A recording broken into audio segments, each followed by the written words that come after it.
আয়াত ২৮। الذين تتوفاهم الملائكة ظالمي أنفسهم فألقوا السلم ما كنا نعمل من سوء بلى إن الله عليم بما كنتم تعملون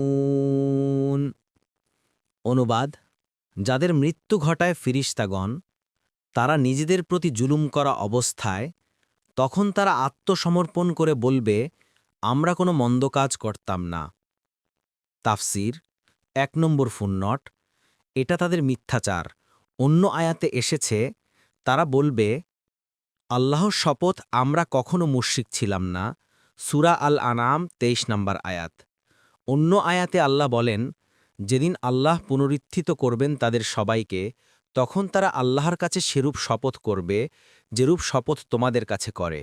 সূরা আল মুজাদালার ১৮ নম্বর আয়াত। তাদের মিথ্যাচারের কারণে আল্লাহ তাআলা বলছেন যে, তোমাদের কথা সঠিক নয়, বরং তোমরা সমস্ত মন্দ কাজ করতে। আল্লাহ তাআলা তোমরা যা করতে সে বিষয়ে সম্যক জ্ঞাত।